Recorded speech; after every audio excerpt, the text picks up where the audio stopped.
Hello. So I have a special treat for you today. I have my friend, my client, estate elder law attorney extraordinaire, Nancy Cogar, here on Be a Better Lawyer podcast. I am so excited because we have had an episode here together, but it's been a couple of years. And so I think it is long overdue for me to have another conversation with Nancy because you've got to hear what she's up to. She's up to some amazing things. And I want you to really, I know we're going to have some really solid takeaways for you so that Mhm. you can implement these things too. She has made some amazing changes to her life, to her business, and really she's doing some amazing things in the world, really helping a lot of people.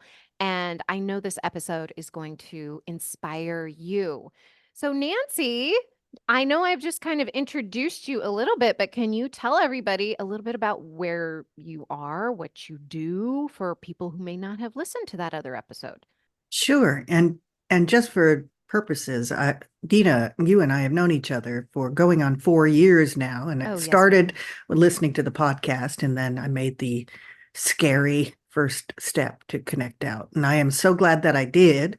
So if there are any lawyers out there that are in that position, 4 years down the road here, encourage you to take that first step because you have made such a tremendous difference in my life, in my practice, and also in how I'm able to serve people.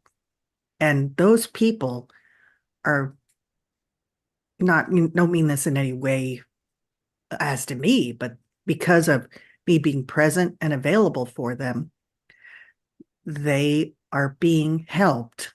And then they're bringing their friends to be helped. And Yeah. that says it all. Yeah.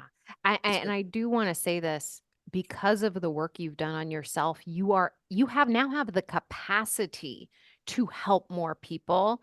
And, for those of you listening, I just got finished doing an episode with Nancy on her podcast called Boomer Time, which you started Woo, up, what, like woo. 4 months ago? In December, man. We're Yeah. Oh almost my at gosh, it's like episode 6 30. months. Yeah. So if you want to listen to our episode together, we talk about some pretty personal stuff. You can go to Boomer Time and you can listen to her episode. I don't know when your episode is coming out. I think next week or week after. So, Perfect. Because that'll be about real time when this episode is coming out. mhm. So that's perfect. Okay, good. Okay. So, well, thank you for that. And honestly, I was kind of flipping through some of the notes from 4 years ago and I was looking at like, wow, the shifts you have been able to make to manage your mind and decide intentionally what you wanted and go after it have been phenomenal. No, appreciate that. I mean, it really it's so clear when I see the notes because it really just tells me like, wow, those aren't even things that you think about anymore. Those are not even on your mind anymore. How much time do you think you got back just not thinking about all the junk that you used to think about before? I don't even recognize myself anymore. Ah. Uh, you know, I'm a very strange lawyer, folks. So I know I'm talking to lawyers. I will go around the office singing Broadway show tunes, and with a smile on my face that some of my other partners that have not uh, experienced mindset are wondering what the heck is wrong with that person. Oh my God, why is So, she so happy? She's a lawyer. She shouldn't be happy. and I'm still making six figures and expanding my Multiple. business, and so And you keep growing, not because you are grumpy, but because you're a cheerful lawyer now. yeah, But yeah. things Guess weren't what? People always actually like that. right. Right. But you weren't always that way. So would you mind kind of sharing with us the how who you were before coaching? Do you kind of remember that version of Nancy? Yeah, yeah. And I have total empathy for that Nancy. Mm-hmm. Yeah. So I don't look at her as judgmental. I look at her with compassion Yeah. because that Nancy is still this Nancy,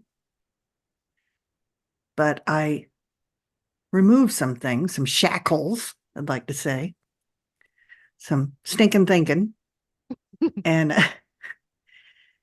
and I just allowed myself to be experience life and do the things that I want to do my way. I'm unique. All those people out there are unique. You can't be me, I can't be you. But you were designed that way for a reason. And you have something to give back.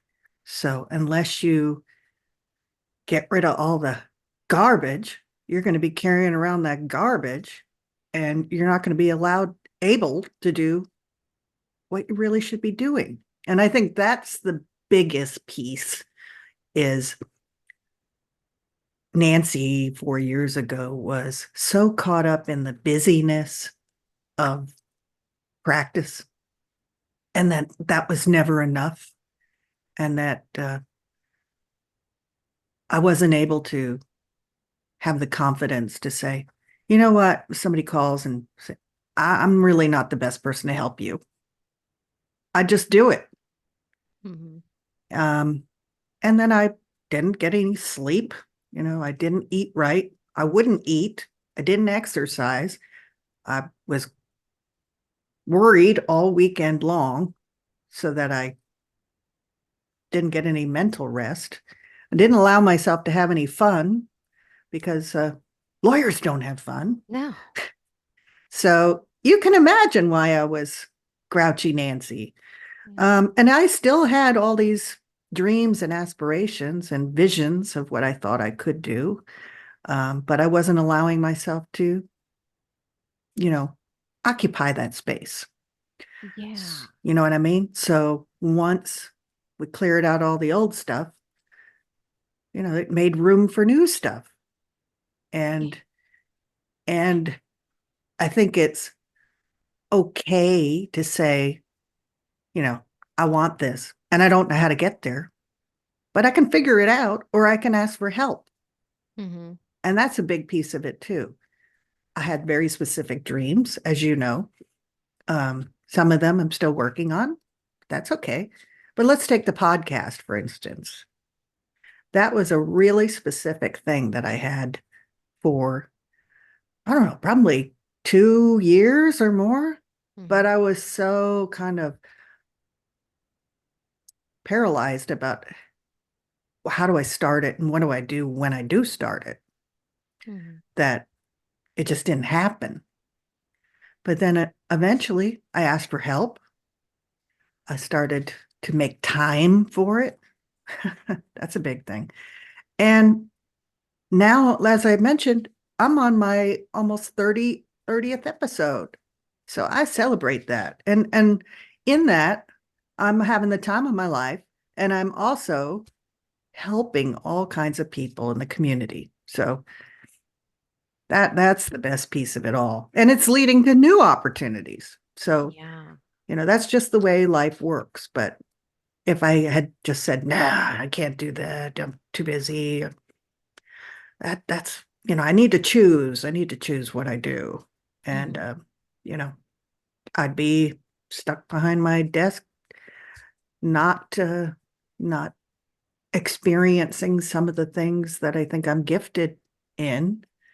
Um, just trying to fit into a cookie cutter role. And I don't think that works for anybody, you No, know. no. And something you said is so important is when you allowed yourself to really want things was when you started making time for yourself and cleaning some things up. And Right. and that's what I always look at with my clients is like, okay, once we get the time set, once we figure out, okay, what's going on here? How can we clean some of this up mentally? And we could talk about mindset and what that means to you and what you did.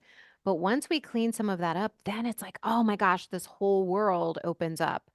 And one of the things I know from talking to a gajillion lawyers is that it's so difficult for us to articulate what it is we want Hmm. and to really say, no, I want this, even though like part of our brain says it's not possible or I don't know how, and there's like all these obstacles. I still want this. I desire this. And I truly believe that desire is placed inside of us for a reason, because it is the version of us we are meant to evolve into. It is the Hmm. version of us that is going to have the biggest impact on changing the world, whether it's for ourselves and our own personal evolution, for just being the person we are meant to be for our family, for our friends. But I always believe there's a bigger purpose for it. And I'm I curious do for too. you. Hmm. Yeah. And I'm curious for you, what was your experience of finally allowing yourself to ask for what you want and then make it happen? What was your experience of like that, maybe that first time of recognizing, oh, I'm not asking for what I want, or I'm not allowing myself to ask for what I want? Well, a couple things come to my mind. Um, if I don't ask, time's going to go by anyway, right? So if I really want it, I better ask for it. And secondly, if I ask for it, I try it, and it doesn't work out. At least I tried, right? And there's Mm. experiences and memories in that. I got a lot of things that I've done in my life that I don't do anymore. I don't consider them failures. I consider them experiences, you know? Yeah, I think that's really important. Your mindset is so different than what I think most lawyers come out of law school with, which is if I try something and I fail at it, I'm a failure and they never try Yeah. it again. Oh, that Yeah. didn't work. I couldn't, for instance, because I'll bring this up just as a for instance, because I know you and I at one point we got you from working 6 days a week to 4 days a week. And Hmm. so you eventually decided that that Friday was going to be devoted to your podcast and business building. But for a while, you were working 4 days a week. But a lot of lawyers can't get their brain to, oh, I can decide to work 4 days a week, because their brain says, well, I tried to do that one week and it didn't work. Or I've tried multiple times and it just doesn't work.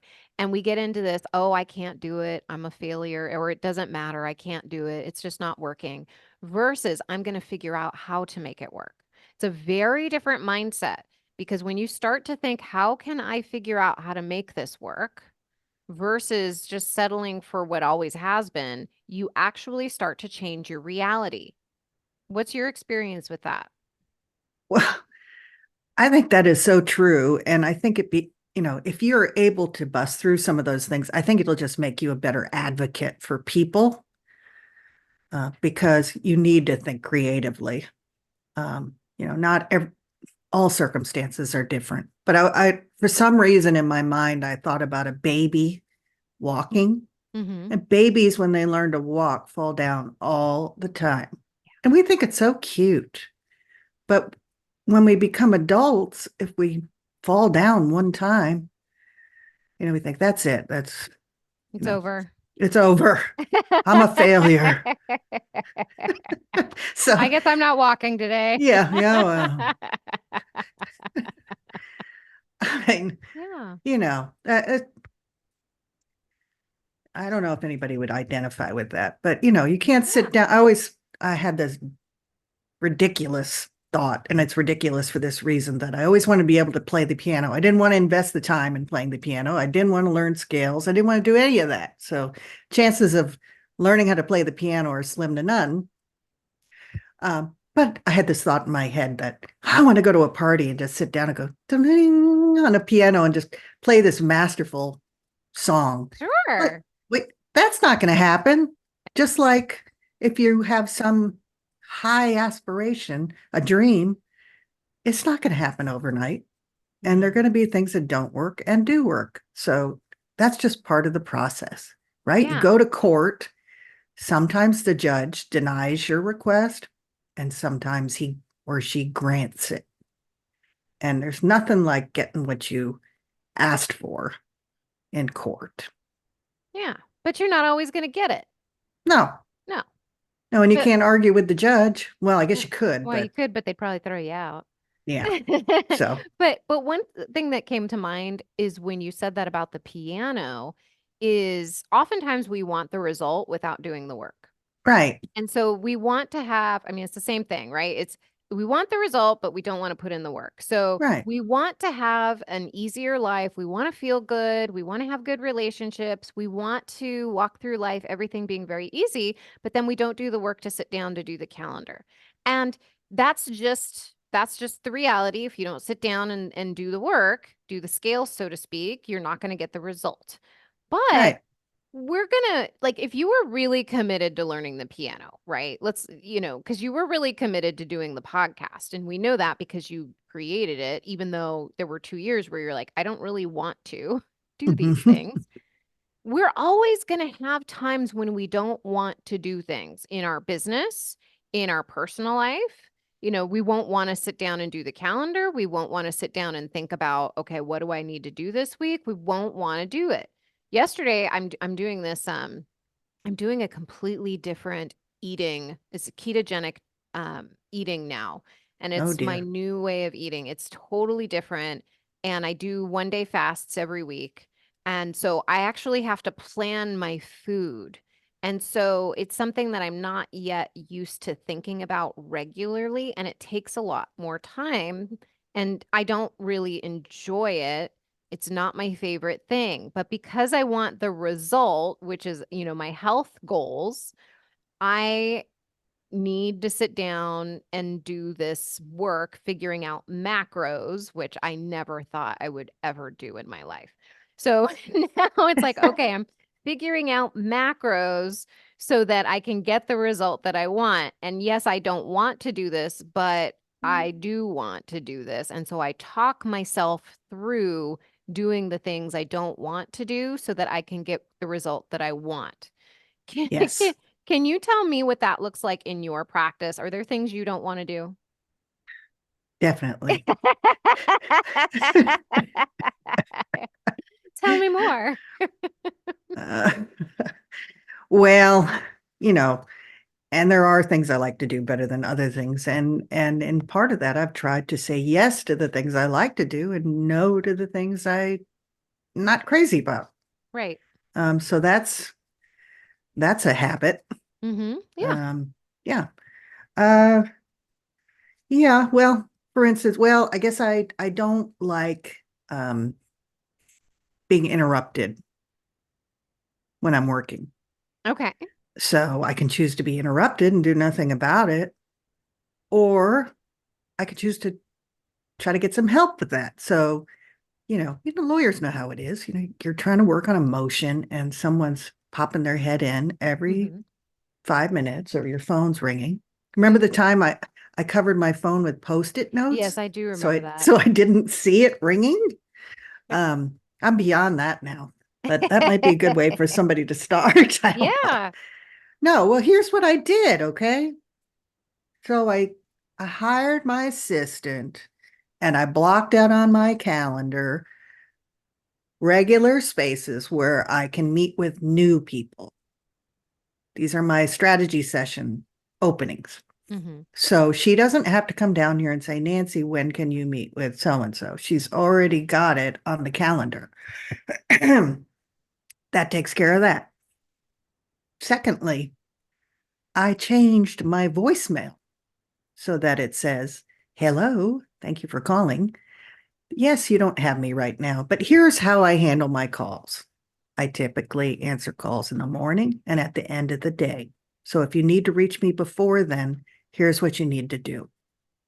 Right? That took care of that. And then the receptionist coming in, do you want to talk to so and so? Well, who is so and so? I don't know. Well, I gave her a daily action plan. Here are the things I'm doing during the day. Don't interrupt me here. It worked. Yeah. So, in those three little things, I have eliminated distractions so that I am much more productive. Um, whether it's flat rate work or billable work, I'm getting it done, which means ultimately I'm more productive, right? Yeah, let me break that down for people a little bit. So one of the tools that I use with my clients, as you're listening to this is the model. And if you're familiar with the life coach school, that's where I got master certified and the model is I think the most elegant way of understanding how our brain works and how we can create better results in our life. And there's 5 elements to it. There's circumstances, which is what's happening in the world factually, right? Which is, for in Nancy's instance, it would be the assistant interrupting, well, the assistant walking in while she's on a phone call, for instance, right? And then she would have an interpretation of that. That interpretation, that thought she had about it would then create a feeling in her body, which would then lead her to behave in a certain way. And then those behaviors would create a result.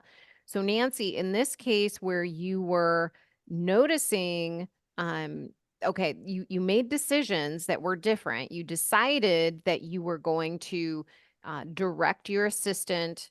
You were going to create an action plan so they knew exactly when to come into your office. You were going to use your calendar to block out time specifically for your consults.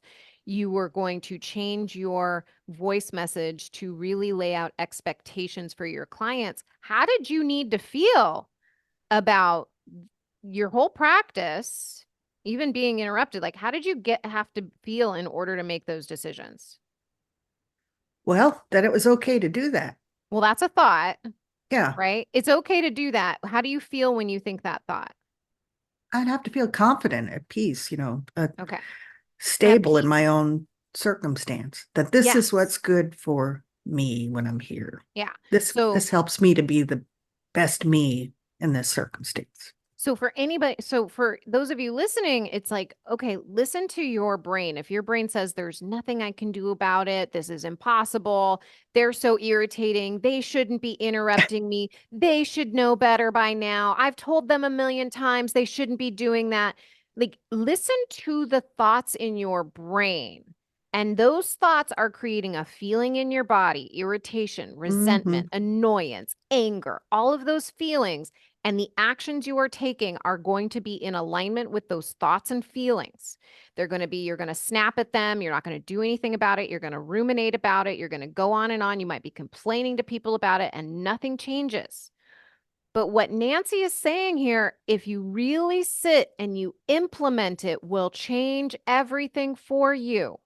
Because if you can understand that your assistant coming into your office is not a problem that is creating annoyance for you. It's your brain that's creating the irritation and annoyance, and how you think about her walking into your office that is creating that feeling. Then you can change things. So she noticed those were the old thoughts, and then she came in and she said, "Look, this is not going to work. I know I can make this better. I know I can figure this out." She created a sense of peace in her body, knowing like I can do this. Like I can do this. She created more peace before she took different actions, because you've got to think differently and you've got to feel differently before you can take different actions, and that's exactly what she did. So that's like, this is the secret to the universe, is understanding that your interpretations of what's going on in your life is what is creating your results. Is there anything you want to add to that, Nancy? Well, I can say that when you went on that rant, I've had all those thoughts before. And I'm so glad that they're not there anymore. Yeah, I Um, mean, yeah. yeah. And the worst part of it all is if you go through all that, you're a million miles away from where you wanted to be when you were working on that motion or brief. Yeah. So it takes that much longer to get back to it. Yeah. Don't do that to yourself. Well, that's part of what creates so much time. When you learn how to manage your mind, you get so much time back because you're not frittering it away, being upset, and you're able to refocus so much quicker. I mean, you do have that other tangible result of is, okay, I've now learned how to redirect my assistant so she understands when I'm going to be having focused time to work. But your brain is also now on board in a totally different way. So Yeah. I think that that is, it blew my mind when I learned that. And so that's one of the things I try to hammer home in the podcast here over and over, is really how you think is going to determine your results. Hmm.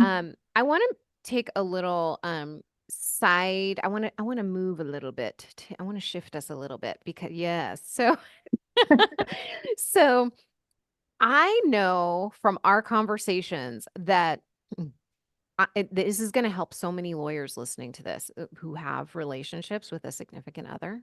Oh boy. Right? Yes, we're gonna go there. Well, we talked about this ahead of time, so she already knew I was gonna go there, Yeah, people. So, she agreed to it.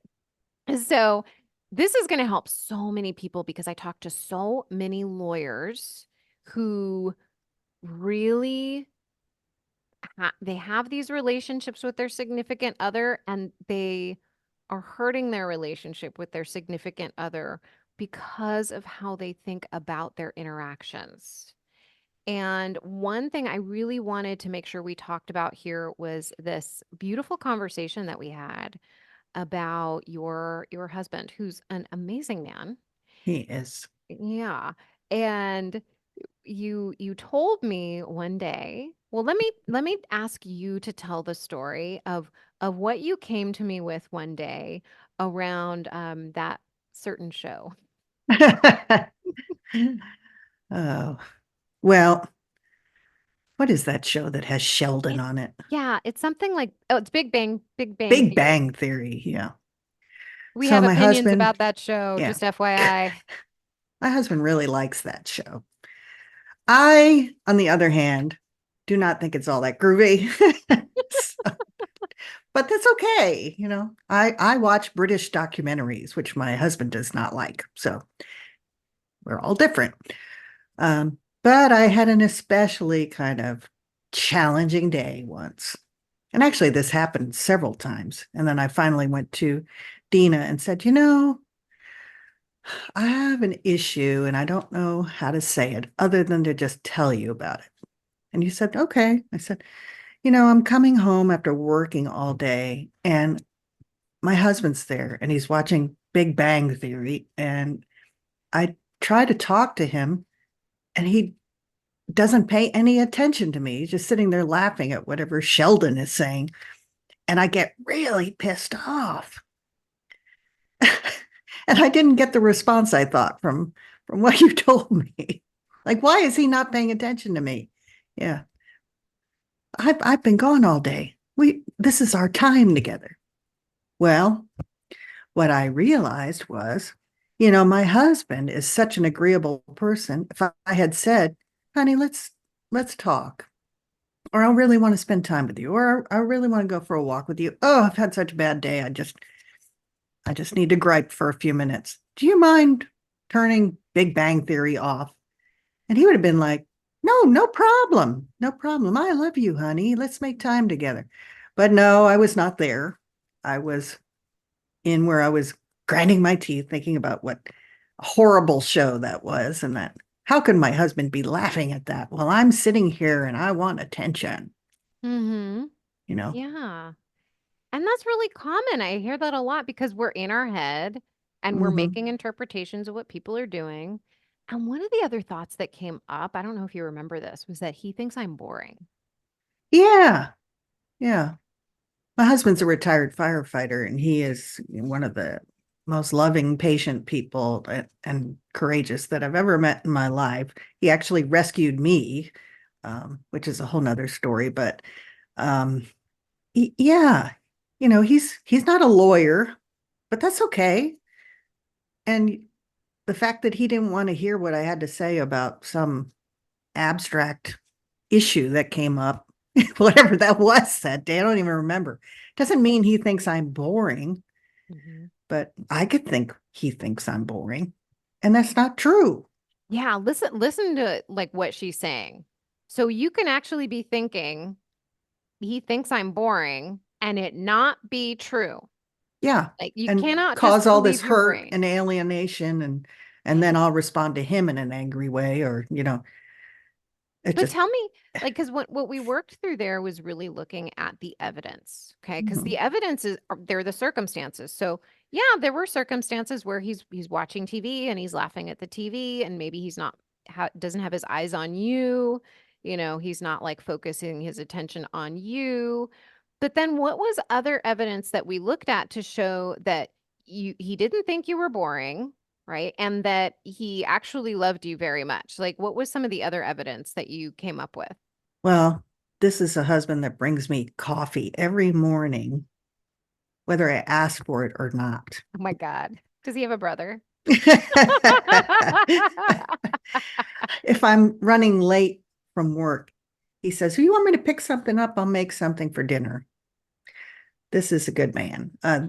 He uh, he also has children from a previous marriage, which I enjoy them, but he knows I like quiet time. So if I say, you know what, I really want to stay home and get some quiet time, he says, that's okay.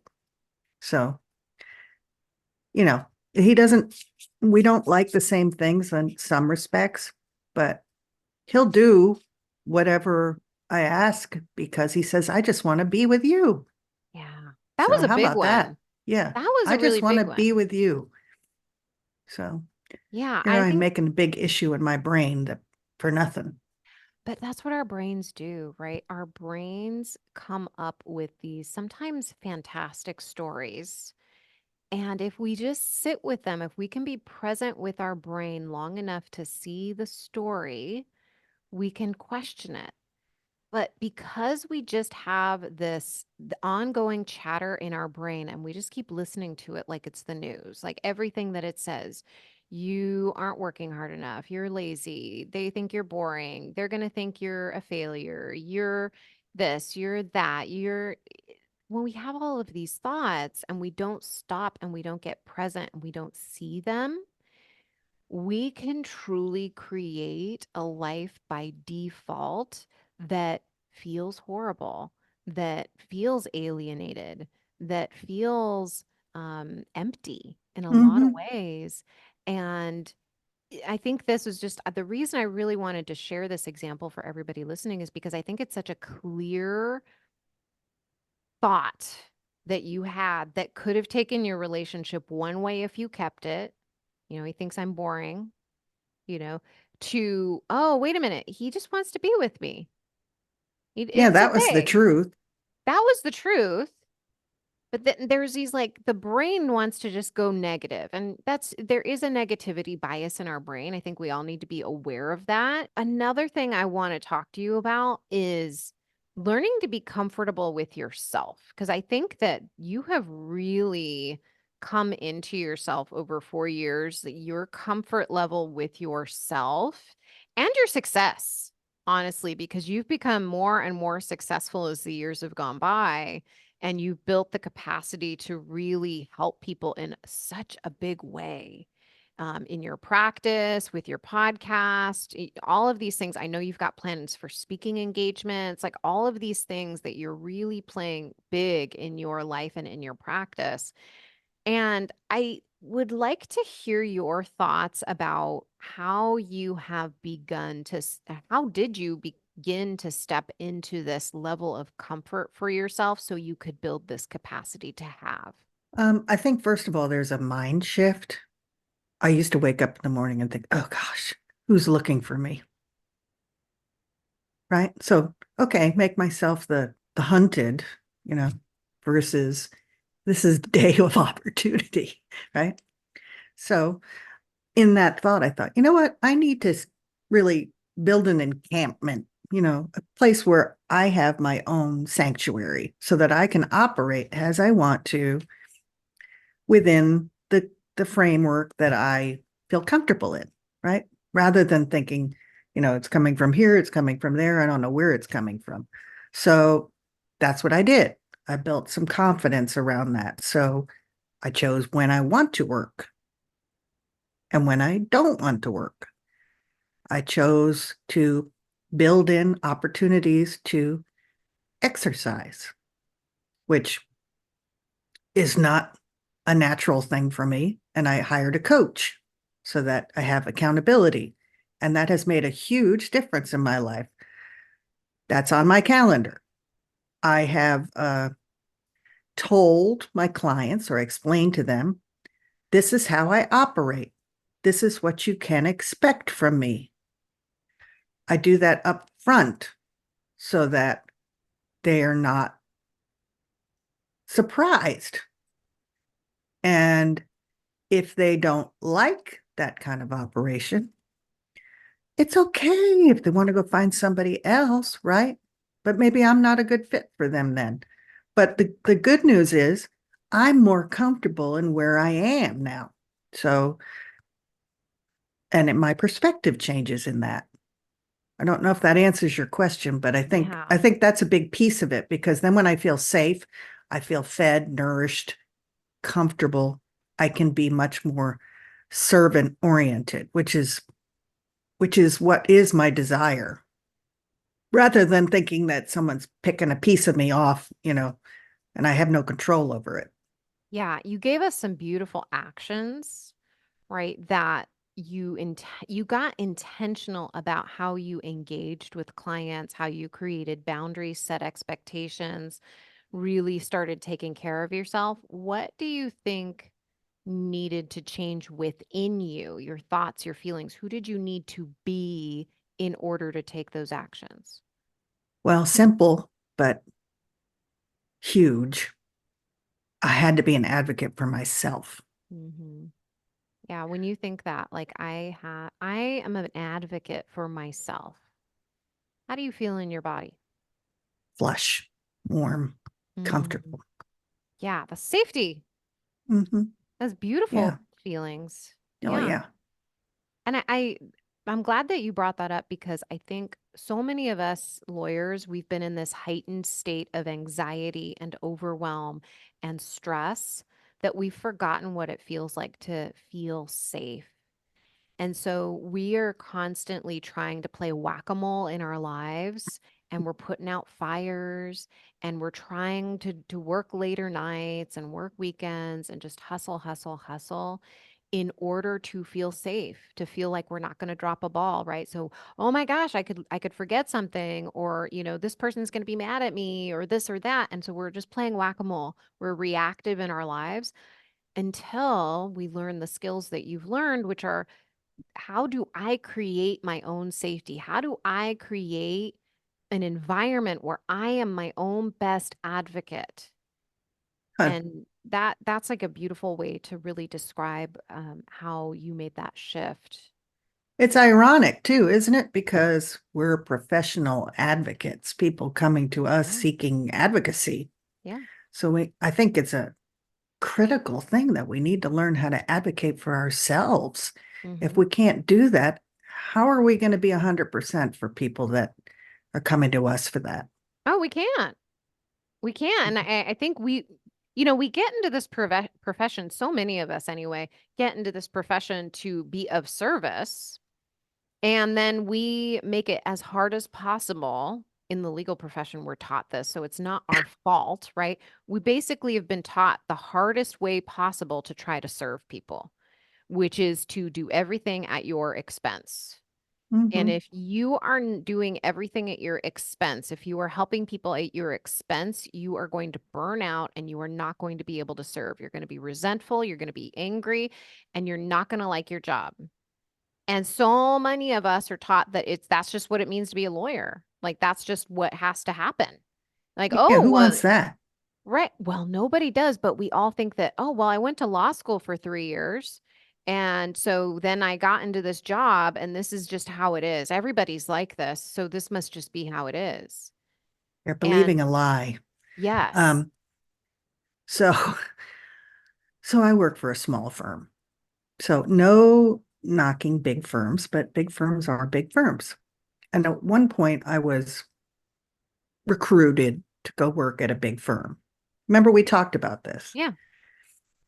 And during the interview process, they said, well, how do you feel about working 70, 80-hour weeks? And I Mhm. said, I'd have to have a really good, compelling reason to do that. And they didn't understand what I was talking about. What do you mean? They actually came back and said, oh, they want to find someone full time, not part time. That is hilarious. You're like, So, let me get this straight. I can actually make more money working for myself and work the hours that I want, or I could come and work for you where you want me to kill myself. Let hmm. me think about that one. Yeah. I still laugh about that. I Yeah. go, okay. But so many Okay. of us are taught that that's really what the aspiration is. I remember that in law school, we were, going into all these interviews, and the aspiration was to be taken up by one of these big firms. And now looking back, I'm like, this is insane. Why would any of us even allow ourselves to think like this? Why did I allow myself to work for, the DA's office where they were really expecting crazy amount of hours, but at the same time, I was not familiar with how to advocate for myself in terms of Right. how do I set up my boundaries? How do I run a calendar? I would have been so much easier those early years if I just had that skill. But somebody actually literally saying 70, 80 hours a week to you, like that's bananas. Yeah.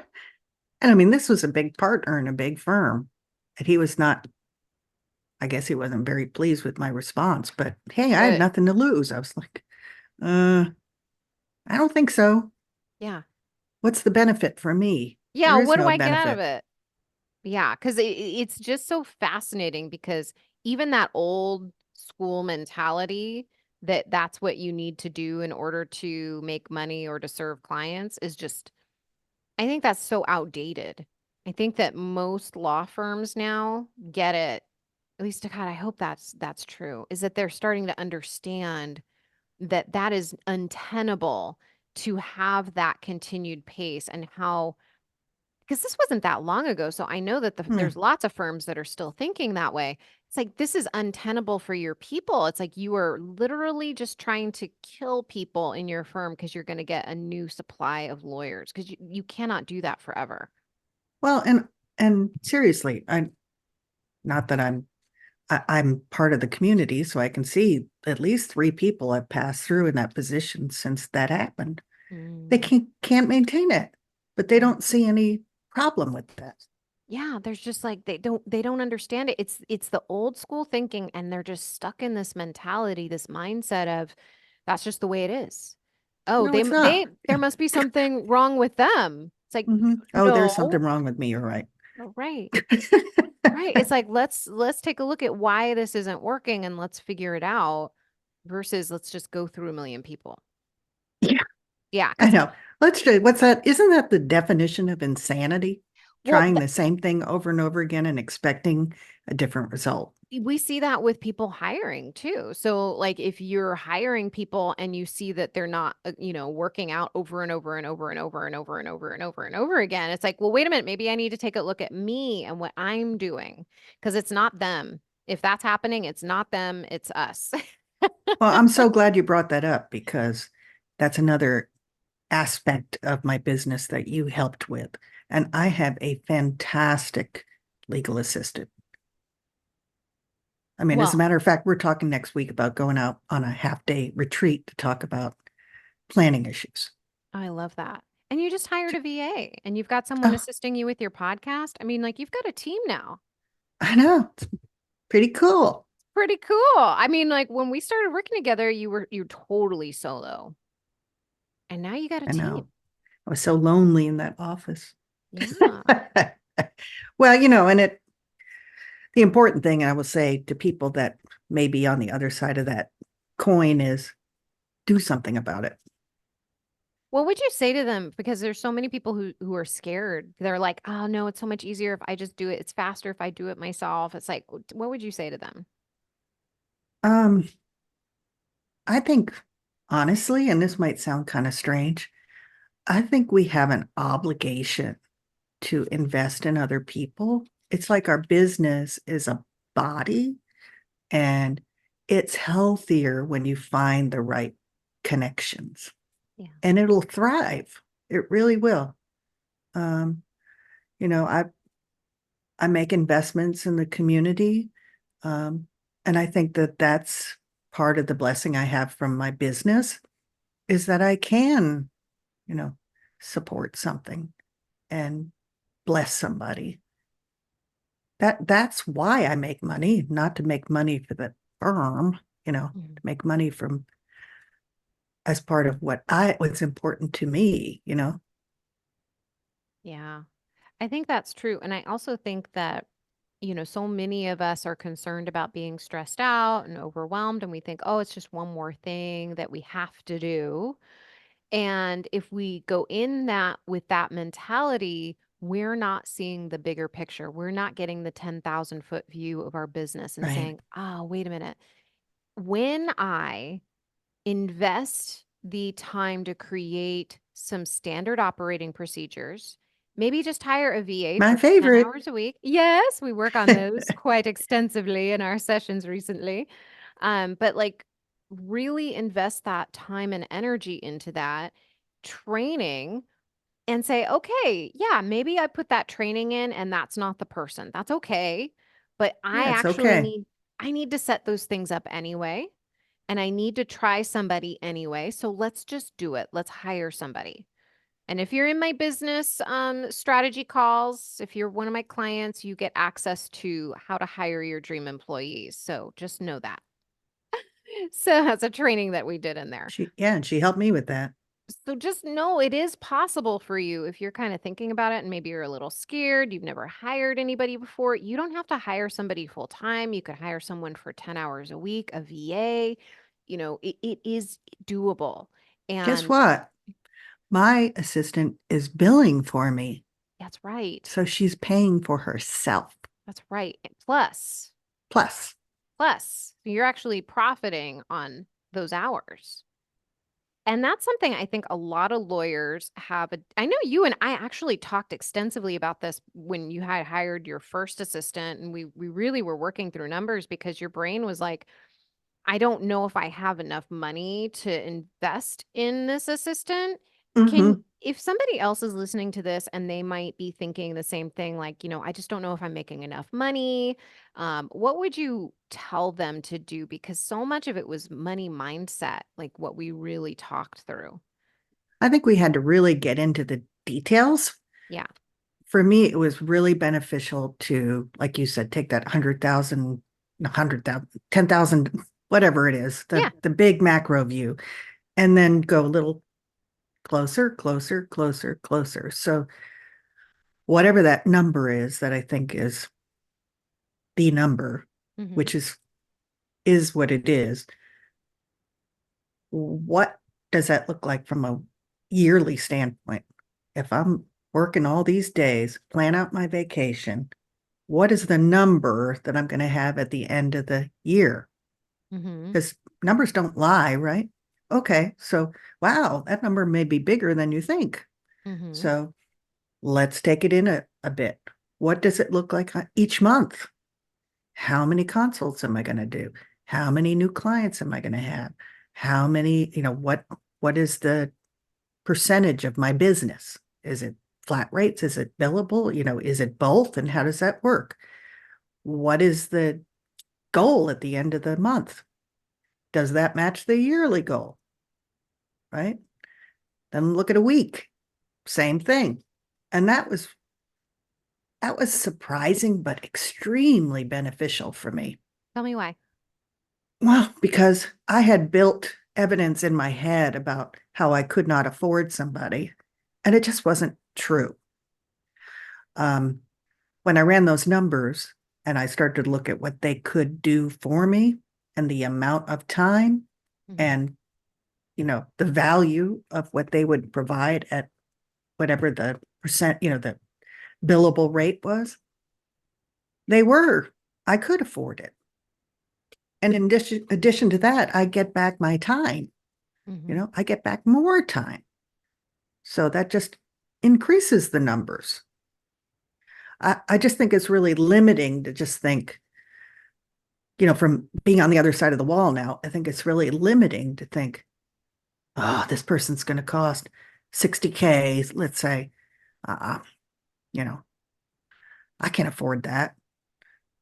Well, what if you built in a structure where, they're billing X number of hours a day? And then does that equal what you need at the end of the week, month, year? Yeah. Right? Yeah, and I know that so many lawyers I work with because and I think it's a direct relationship with their relationship with time. So if they feel like they're really scarce around time, oftentimes they'll feel really scarce around money. It's just this scarcity mentality. So What I have seen and what I've also experienced is that feeling of scarcity that can come up when you look at numbers because there's something about looking at the numbers. We think thoughts like, I should be working harder. I should have more by now. This isn't going to work. I don't have enough. Or, all these different thoughts that we have about the numbers, whatever they might be.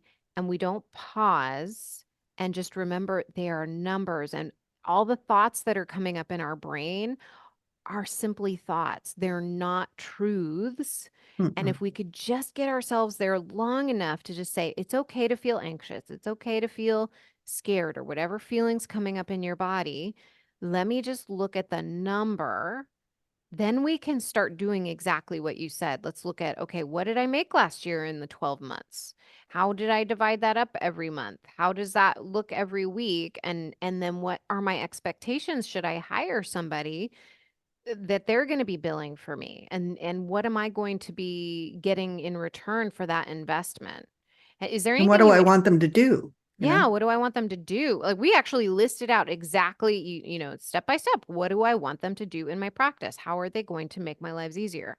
Is there anything you would add to that in terms of how you needed to look at the numbers or how you felt when you were looking at the numbers or what would you say to somebody in that position?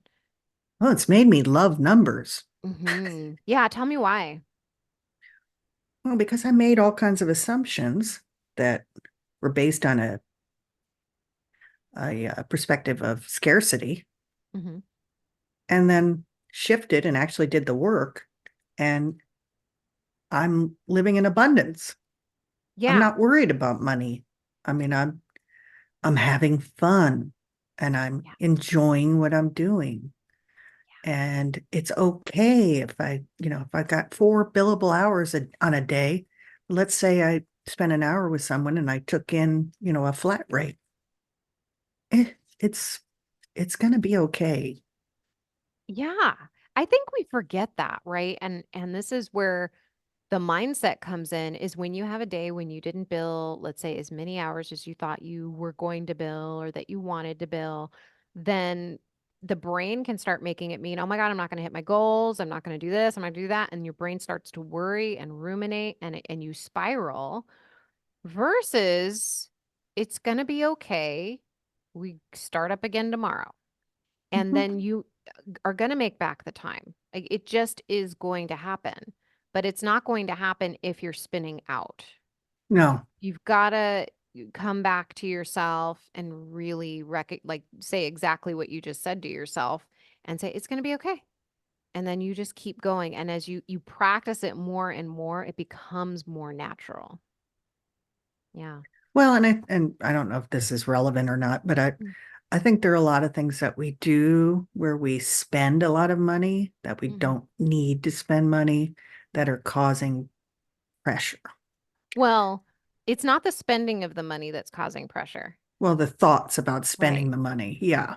Well, I mean, this is the funny thing, right? Is the more pressure we feel, the more likely we are to spend money. So if we're right, so if you're thinking thoughts like, "Oh my God, I don't have enough money," you're gonna feel bad, you're gonna feel pressure, and then it makes you more likely to do things like, "Oh, you know what'll feel better? Let me buy this thing." Yeah. You I need to know, buy 7 more reams of paper. and it temporarily releases the pressure, so we think that was a good thing, and then we look back at it and we say, "Oh, why did I do that?" And we Hmm. just create that spiral of worry. I had a lot of that early on in Mhm. my practice because Yeah. I felt like there were so many things I didn't know that I was just almost kind of gorging on information, Ooh, tell me you more know? about that because I see a lot of lawyers in that position. Um, well, when I first was hired by an attorney, it was in a practice area I was not planning to practice. Um, and he was one of those marathon driven kind of people. So in my experience with him, I learned a lot, and he's still a friend, but there are a lot of things that he did that I don't do anymore.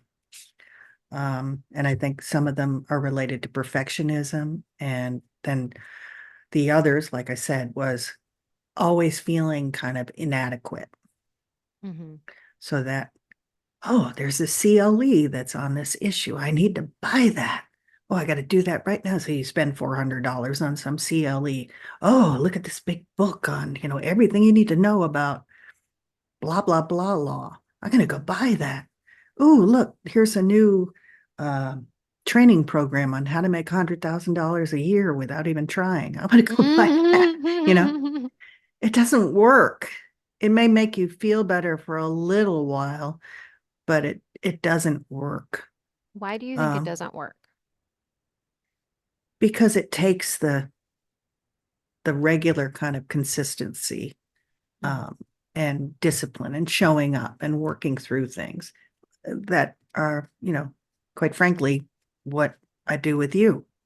Mhm. Um, and then after we meet, implementing some of those things. So it's not Mhm. going to help me if I meet with you and then I just don't do it, right? I have to do it. Um, and it's fun. It's exciting for me to see.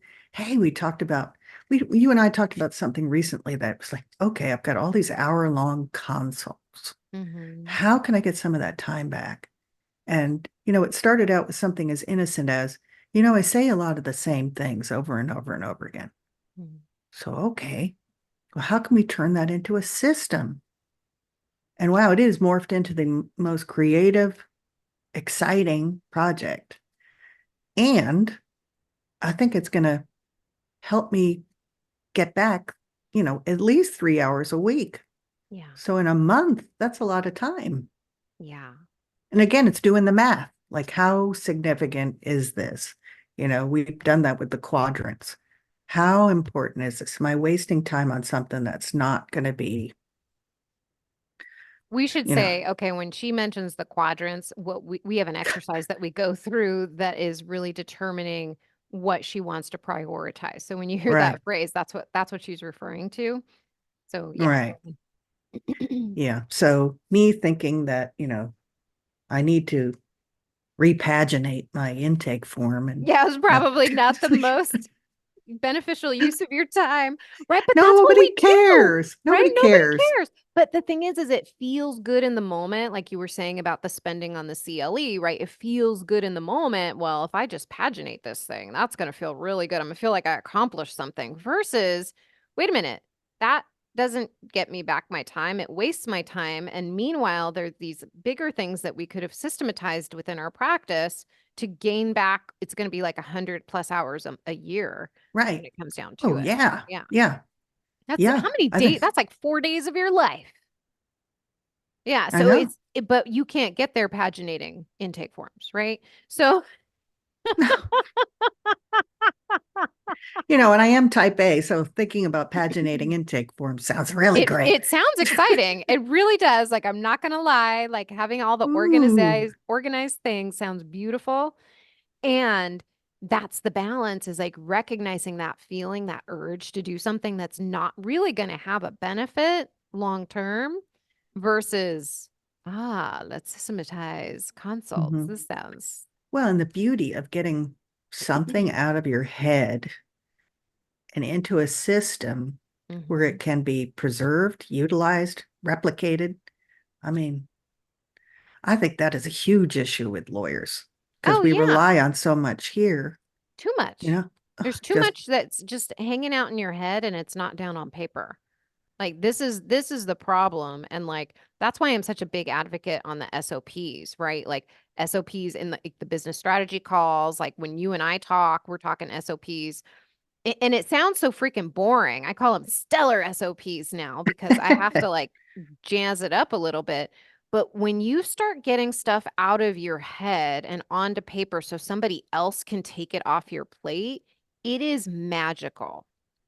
it And it really doesn't is. in the moment it could be tedious. Like I've been doing some, recently for my VA and they can be tedious, but when I do it, it's so satisfying because I can be like, here, you take this and I don't have to think about it anymore. Yeah. Like it's a way to preserve yourself. Yeah. And And then it you can just, go somewhere else and it can continue on. yeah.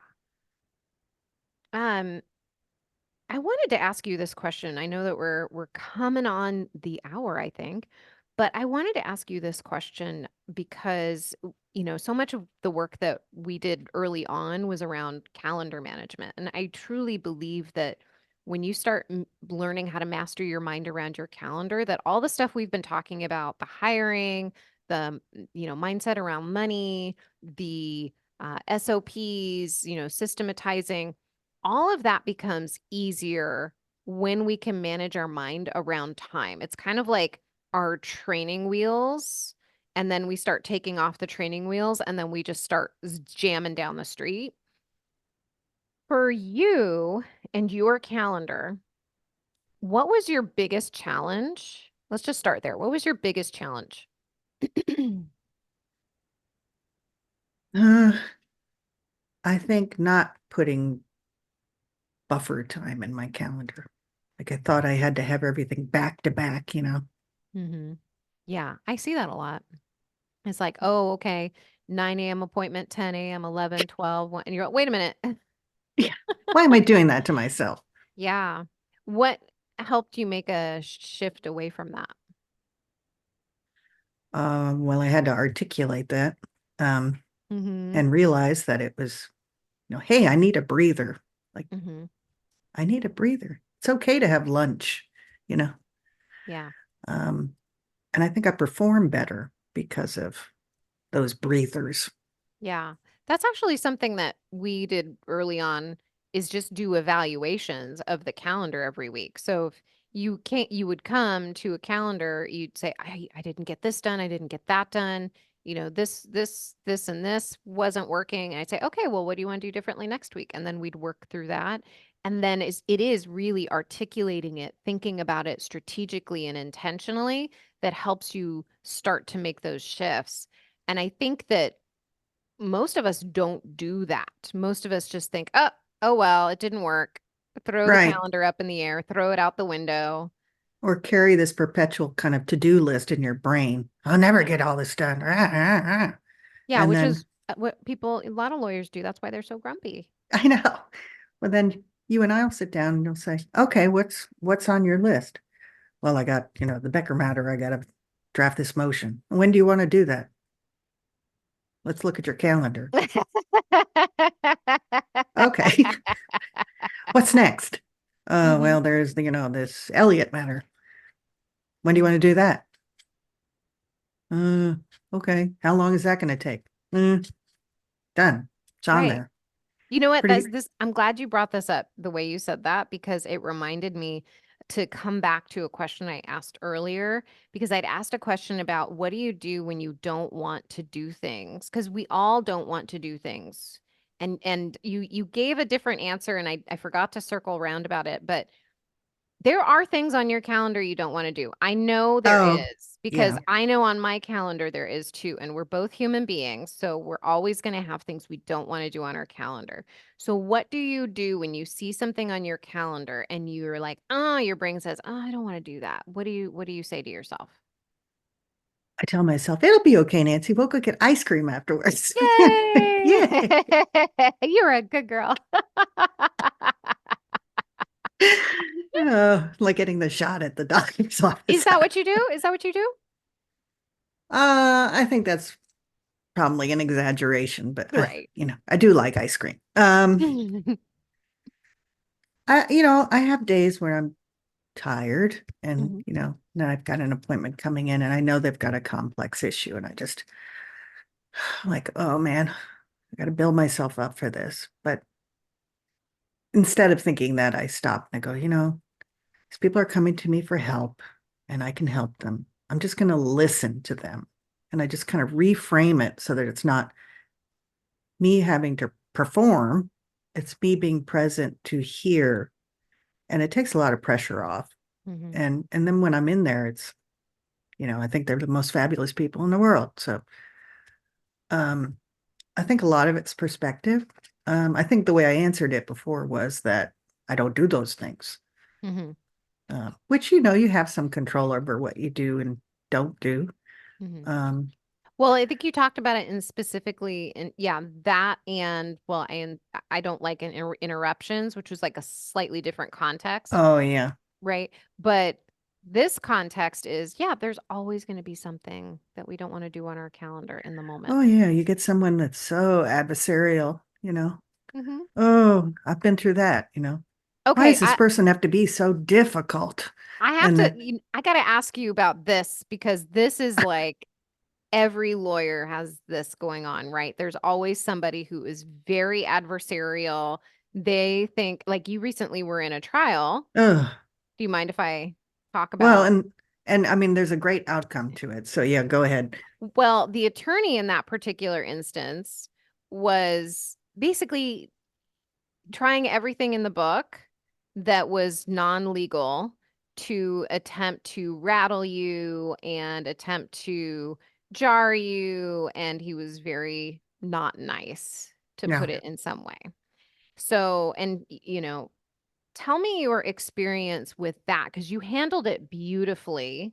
And I'm curious if you could share with people how you managed your mind in those times when you had that counsel doing those things. Well, and correct me if I'm wrong, but everybody has a different kind of style. So this was someone that has practiced for a very long time, and it was typically a litigator and had the kind of showboat, showmanship, scrappy lawyer. He'll fight you to the last dime, one of those Mm-hmm. kind of guys, Mm-hmm. which is fine. That works for some people. I had to go through some hazing with him, right? So that's what it amounted to. So he used to say things to me like, blah, blah, blah, wow, where's your partner? Are you going to be able to start without him? And I'd think, oh, he means that I'm incompetent or something like that. And I'd get so offended. Well, no, that's not what he meant. He's just jazzing me, right? Mm-hmm. Yeah. And after a while, I started to realize that that's just his act.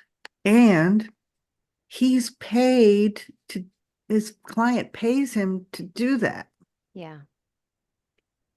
It's not about me. He's doing it to everybody. Yeah.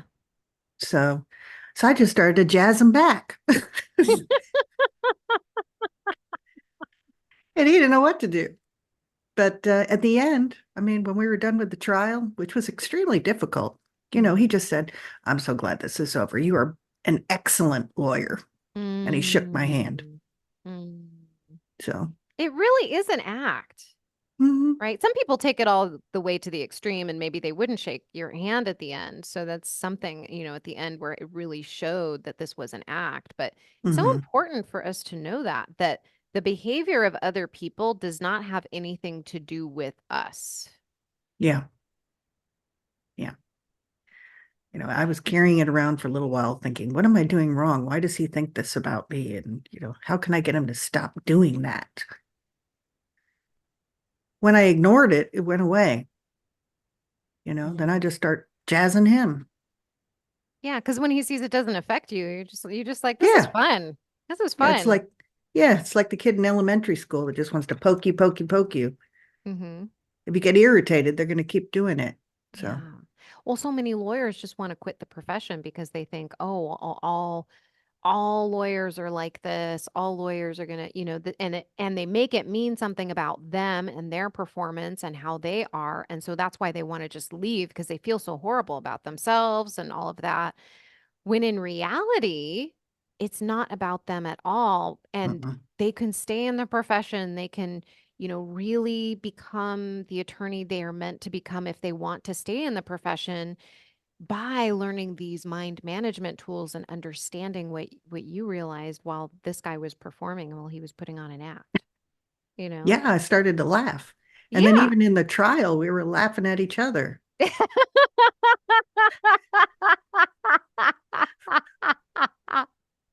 The jury's looking at us like, what's up with these people? I'm like, it's all Yeah. right. We're having fun over here, people. Yeah, That's awesome. yeah, Is there it anything was. is there anything that we didn't cover that you want to make sure that, the people listening really get from this conversation? Oh, I think that, the overarching issue and really primary nugget, I think, is important in all this is to take care of yourself. Mm, Most people are not like us. Most people wouldn't do what we do. It's hard. Um, be kind to yourself. Be kind to yourself and take care of yourself. Because if you don't take care of yourself, you can't help anybody, you know? hmm So go for that walk, eat some colorful food, you know, get some sleep. Don't sleep on the floor of your office for 20 minutes and think that's going to be enough. hmm Go get a manicure. Go get your suit dry cleaned. You'll feel so much better when you're in court and your suit is pressed and you know it's important. Yeah. Don't get a $5 haircut. Go get your haircut the right way. Yeah. Oh my God. Yes, please. Please. Like invest in yourself. Like Yeah, really, you are important. And I think we treat ourselves as afterthoughts so often. And as lawyers, we think it's about everybody else. We need to do everything for everybody, and we're the only responsible person for everybody's problems. And it's so that's not true. no. And I see it just so often that because we're over responsibilitying for other people and we're taking on all of these things, we don't pause to ask ourselves if we should be. And then we don't take a look at where are we not taking responsibility for ourselves and how we feel and how we are being in the world towards other Mhm. people. Like I love one of my mentors says, "Hey, you could be beautiful for all these people that, you're serving, in the moment when like you're on show, right? You're on performing in court or for the person in your office, but how are you treating the person at the grocery store when you're in line? Right. Like, how are you treating, those people that you bump into that maybe, they want to get in front of you on the freeway? Like just let them in. Like let yourself be calm. Let It yourself matters. Yeah, it it matters. matters, right? Like how you treat yourself, how you treat other people, it just matters. It all Well, matters. chances are if you're not nice to other people, you're not being nice to yourself. 100% because it's a mirror. Yeah, if we're aggravated with other people, we're really aggravated with ourselves for some reason. Yeah. And the other thing I would say is it's okay to do nothing. It is. If you didn't hear her, she said, it's okay to do nothing. Nothing. Yeah, I agree. That's actually been one of my big lessons in this life is to be able to sit on the porch and do nothing. Oh, I Not love mess it. on the phone, not on the computer. It is whew, it's not an easy task for most of us because we're taught that our value is based on the work that we do. And if we're doing nothing, that somehow we are less valuable. Yeah, So it's not true. important. Not Hmm. true. Not true. So that's We're important. all valuable. From birth. Like you can't Hmm. even do enough things to be as valuable as you are already. Absolutely. Hmm. This has been such a pleasure to have this opportunity to Oh, have this extended conversation with you. I hope that people go and listen to your episode where we're talking to Boomer Time because I'm going to link to it hmm. in the show notes because I want to make sure everybody listens to it as soon as it comes out. I think that was a really great conversation too. We Mm. talked a lot about mindset, um, and it's so important to really understand these fundamentals for our well-being. And yeah, I would like if you would please share where people can find you, where people can find the podcast, and any parting words. Parting words. Um, live long and prosper.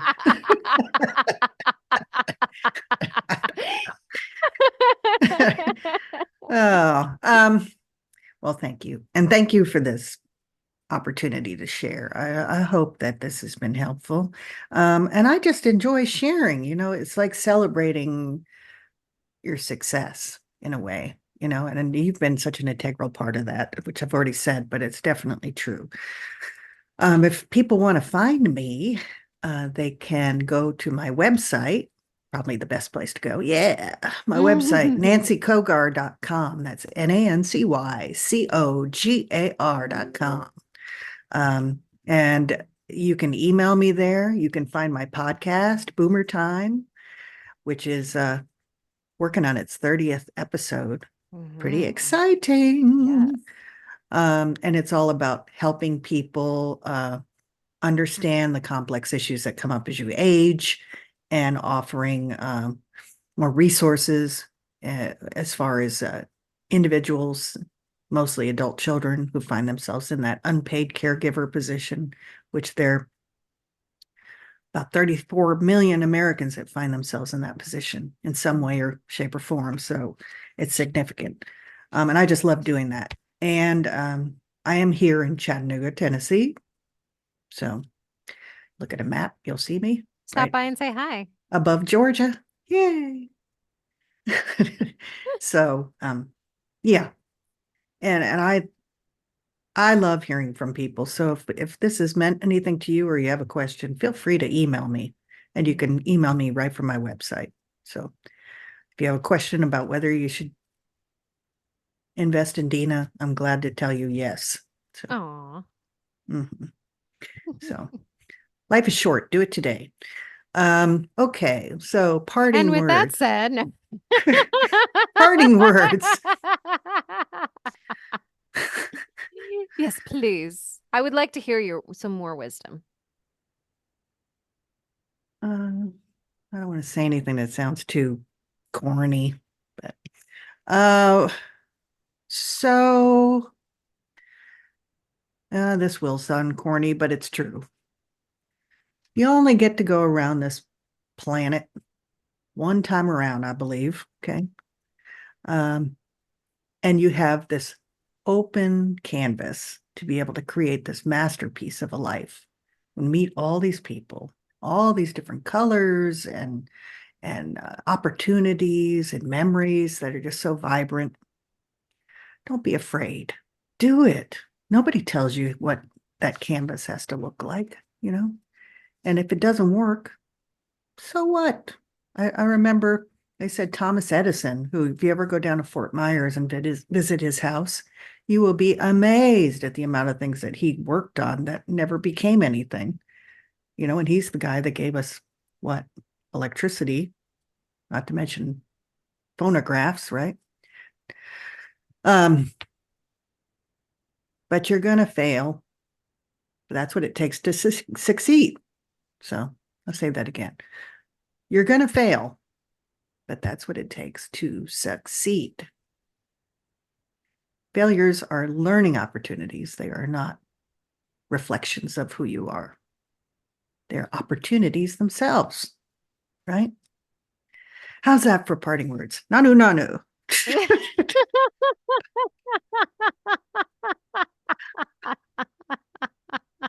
I know I'm weird, folks. You're my kind of gal. Mm. Yeah, I mean that is the truth. Like you did speak the truth. And knowing that we play full out is the only way to ensure that we don't have regrets when we die. Yeah, It's not a yeah. secret. We're gonna die, folks. We're gonna die. And that's not a bad thing because I think it really puts in perspective the time that we have here and the impact that we can have on people. And it's such a beautiful reminder that we do have the ability to take action and change things and have that impact when we think Mm-hmm. about that. Mm-hmm. One of my favorite movies is It's a Wonderful Life. Mm. And remember when he gets to the point where he's at this crisis and he says, I wish I was never born. And he gets Mhm. his wish. And it helps him realize that his life is a gift. And it's so rippling that he doesn't even realize it Yeah. until he's gone. Yeah. So, Yeah. We all have old that. George Bailey. Oh, it's a good movie. Thank you so much for being here, Nancy. This has Oh, really been a pleasure. my pleasure. All pleasure's all mine. I like hanging out with you. Yeah, same here. All right, my friends, thank you so much for being here. If you would like to learn more about Nancy, go to nancycogar.com, listen to her fabulous podcast, Boomer Time. And if you would like to learn more about working with me, you can book a strategy session at dinacataldo.com/strategy session. That's dinacataldo.com/strategy session. I hope you have a fabulous rest of your week. I will talk to you next week. Bye.